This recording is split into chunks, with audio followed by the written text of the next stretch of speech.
la cantidad de candidatos a la Asamblea Nacional que se postularon para ser parte del Poder Legislativo. Adelante. Bueno, son más de 2.000 candidatos. Muchos de ellos han optado por inscribir sus candidaturas para protegerse de procesos penales o para pausar, para poner en la congeladora procesos que están en marcha, dado que el artículo 108 del Código de la Democracia establece que en el caso de que las candidaturas hayan sido calificadas, no se puede enjuiciar penalmente a estas personas y también se ponen en pausa estos procesos. Desafortunadamente se utiliza este tipo de beneficios que trae el Código de la Democracia para protegerse y para posiblemente dejar en la impunidad aquellos procesos que han sido denunciados. Muestra de ello es este informe que sacaron estas organizaciones y medios de comunicación en donde se devela que más de 200 candidatos tienen problemas con la justicia. Muchos de estos casos, es importante señalar, han sido ya archivados, Alito. no se han concretado sanciones, y yo diría que esto nada más es la punta del iceberg al respecto de qué es lo que pasa en las organizaciones políticas en cuanto a la ética y la probidad de los candidatos. ¿Cómo filtran las organizaciones políticas a los candidatos? ¿De dónde vienen nuestros candidatos? ¿Qué antecedentes tienen? Son muchas dudas sin respuestas actualmente para el pueblo ecuatoriano. Abogado, quizás esta infiltración, por decirlo así, de personajes que tienen sus antecedentes, su historial y su proceso legal, parte de pronto de pedir o exigir un cambio en los requisitos para quienes hacen las leyes de nuestro país. ¿Deberían modificarse estos parámetros para quienes aspiran a la Asamblea Nacional? ¿O qué es lo que se debe hacer, abogado Celi? La Asamblea Nacional tiene o tuvo la oportunidad de reformar los requisitos y exigir mayor ética y probidad a las candidaturas para la legislatura y para otras instancias. Desafortunadamente, el tema se fue por un lado distinto, que no creo que convenga al pueblo ecuatoriano. Es un tema bastante subjetivo, es un tema que preocupa a muchos sectores porque podría restringir derechos de participación. Se ha planteado incluso el que los candidatos tengan suficiente capacitación o acrediten título universitario, probidad notoria y demás, pero desafortunadamente, y es importante decirle a la ciudadanía, esto no garantiza que mañana vayamos a tener buenos políticos. Y le pongo un caso muy específico. El ex presidente del Consejo de la Judicatura, Wilman Terán, acreditó probidad notoria, es decir, acreditó ser una persona honesta, una persona ética y transparente. Y actualmente todos sabemos en dónde está el expresidente del Consejo de la Judicatura. Es Abogado. solo un ejemplo para demostrar que si es que ponemos en la ley más requisitos, esto no es garantía. La garantía de que mañana tengamos mejores políticos está en otro lado, está en otra situación. Abogado, quizás también es una buena opción lo que impulsa el presidente de la República de quitar los recursos a los movimientos políticos. ¿Aportaría en algo a disminuir quizás tanta política, candidatos a la política o que hagan politiquería, por decirlo así? Es un análisis bastante interesante, es una propuesta que debe ser debatida. No obstante, también es una propuesta peligrosa porque podría generar mayor asimetría en el poder, porque muchas de las organizaciones políticas que podrían estar representando intereses no privados, intereses más de interés público, podrían quedar subrepresentados. Tendríamos una política elitizada. Ese es un riesgo bastante claro al que nos enfrentamos con esta enmienda a la Constitución. Ahora también hay que pensar en cómo se financia la política. Actualmente existe muy poca información y muy poco control al respecto de el financiamiento ilícito de la política, es decir, dinero sucio que entra a la política, del crimen organizado, del narcotráfico. Es claro que eso está ocurriendo en el país, los resultados en materia de seguridad lo demuestran y los casos emblemáticos al respecto de estos temas. Más allá del uso o no de recursos públicos para la política, creo que, insisto, el asunto está en otro lado. ¿Por qué tenemos autoridades de control que no logran hacer un trabajo efectivo, disminuir, desincentivar aquellas acciones de los partidos políticos que van en contra de la ética y la probidad y también sancionar? Actualmente tenemos un Consejo Nacional Electoral sin dientes para poder prevenir, sancionar y desincentivar las malas prácticas en materia de administración de los recursos públicos. Al día de hoy, muchas organizaciones políticas aún no están presentando de forma completa o a tiempo sus informes sobre el gasto de campaña electoral. En lo propio, el Tribunal Contencioso Electoral no ha sancionado infracciones electorales que han sido muy claras. Al parecer, presuntamente este tribunal se ha politizado y está trabajando en función de la coyuntura política. La Unidad de Análisis Económico y Financiero ha perdido su presupuesto en los últimos años en más de un 50%. La Contraloría General del Estado, no sé si está iniciando procesos de investigación o ya ha tenido resultados. Y una última pregunta a las autoridades electorales de las organizaciones políticas que no sacaron el número de votos mínimos para, para en una elección y que debían devolver recursos públicos que se gastaron en esas campañas infructuosas, ¿ya devolvieron el dinero? ¿Los ecuatorianos ya recuperamos esos fondos? Es una pregunta que hago y que demuestra que desafortunadamente, posiblemente, nuestras autoridades de control no están haciendo un trabajo efectivo y eficiente en esta materia. 8:44 minutos. Abogado, de pronto cambiar el método de elegir a asambleístas podría hacer esa diferencia en no ver a los mismos de siempre. No sé si sea lo correcto cambiar el método porque ya hemos tenido el otro método también. Sin embargo, a pesar de la Asamblea sigue gozando de baja popularidad con los ecuatorianos, pero cambiar el método de elegir asambleístas podría cambiar en ver otros rostros y no los mismos, porque hay personas que dicen, bueno, yo no voté por él. Aparte de que aquí votamos por distritos, solo votamos para asambleístas nacionales, es todo un conjunto, pero de pronto el método podría variar en algo, porque si bien es cierto, abogado, quienes encabezan las listas podrían ser otros rostros, pero detrás de él están toda esa cola de legisladores que ya lo hemos tenido en el Poder Legislativo.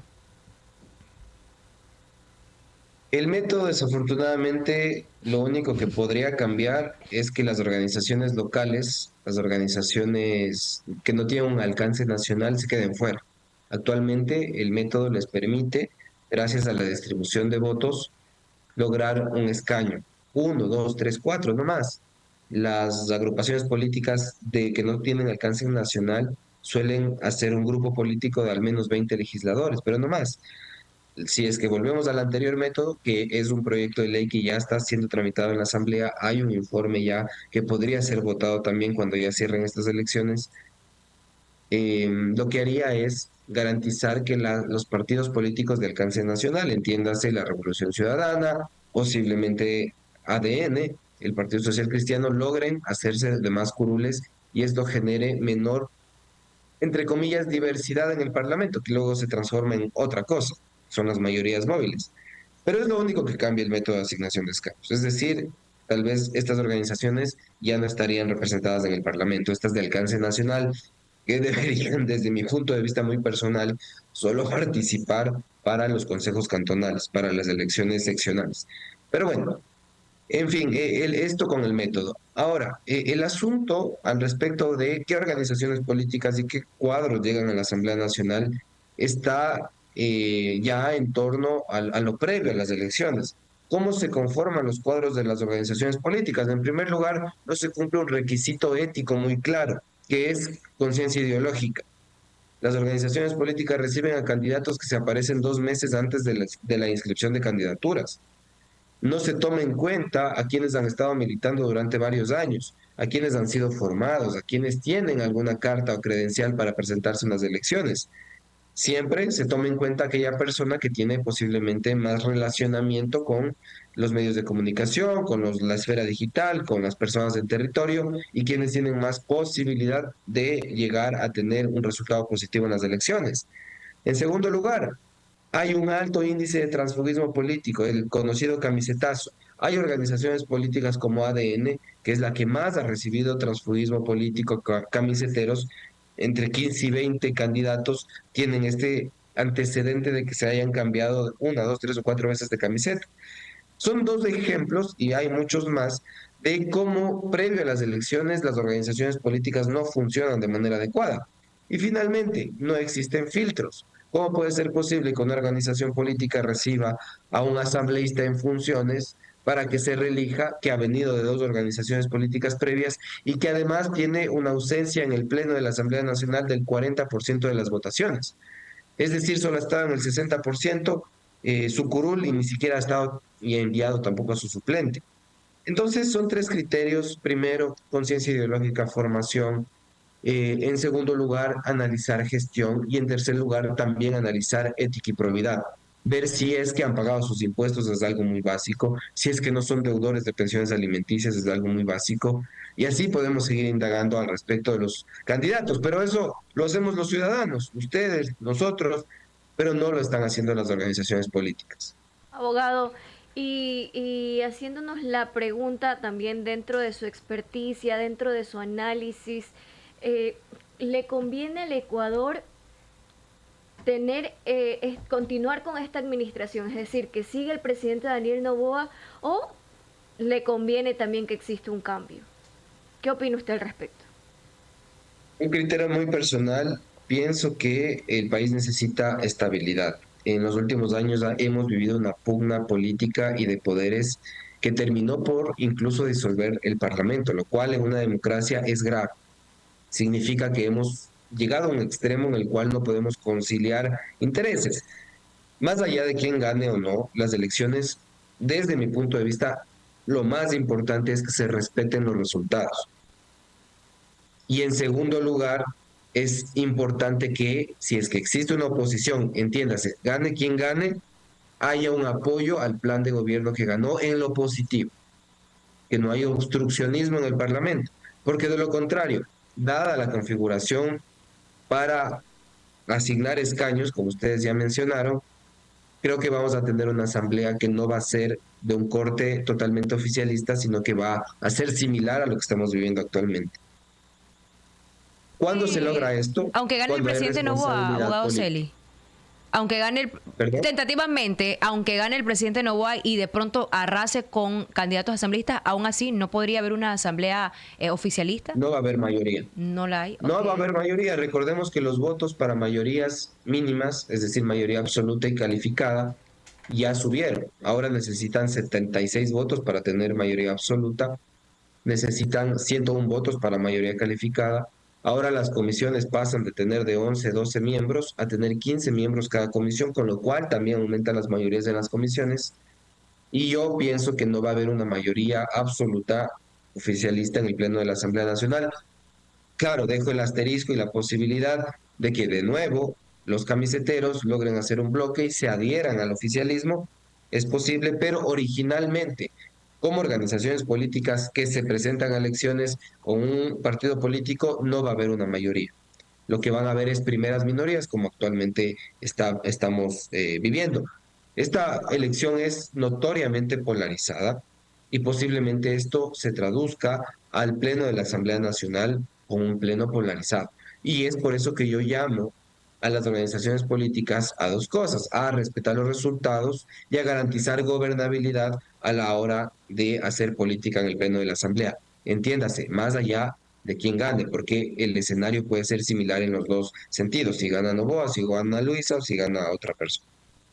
8:51 minutos, abogado, una última consulta. El presidente Noboa vetó totalmente el tema de los camisetazos en la Asamblea. ¿Tenía que haberse dado esta medida o no? Ya que usted ha topado bastante el tema de los camiseteros dentro de la Asamblea Nacional. Esta Asamblea Nacional tuvo la oportunidad histórica de hacer una regulación no cosmética, una regulación eficiente y efectiva sobre el transfugismo político del camisetazo. Empezaron extremistas, quisieron enviar a la cárcel a aquellos que se cambien de camiseta, lo cual no es prudente. Luego pasaron a una sanción por destitución en el debate en el Pleno de la Asamblea, luego pasaron a una infracción. En fin, desafortunadamente esta ley, que tenía aspectos positivos, se politizó e incorporaron otras cosas que no tenían nada que ver con la gestión del Pleno de la Asamblea Nacional y sus comisiones, y finalmente terminó vetada totalmente, y es una ley que posiblemente se quede ahí para siempre. Perdieron esa oportunidad. Se sugirió que vean otras experiencias internacionales, como por ejemplo que incorporen una regulación como la colombiana, en donde quien se quiera cambiar de camiseta antes de una elección debe renunciar a su curul, a su partido político un año antes. Con eso se desincentiva que los candidatos, los legisladores se quieran cambiar de camiseta. Se propuso eso y otras reformas, otras ideas que podían haber funcionado. Pero bueno, en todo caso, creo que es un debate que necesita mayor madurez, mayor calidad, y ojalá que la próxima Asamblea Nacional esté a la altura de las circunstancias y de la coyuntura para fortalecer vía leyes, vía reformas legales a las organizaciones políticas y a nuestro sistema de partidos. Perfecto, 8:53 minutos. Qué gusto entrevistarlo, abogado Roger Celi, coordinador del Observatorio Legislativo, para desglosar estos importantes análisis desde la experticia. Gracias, abogado Celi. Que tenga excelente día. Igualmente, les deseo un buen día y un abrazo a todos ustedes. Gracias. 8:53 minutos.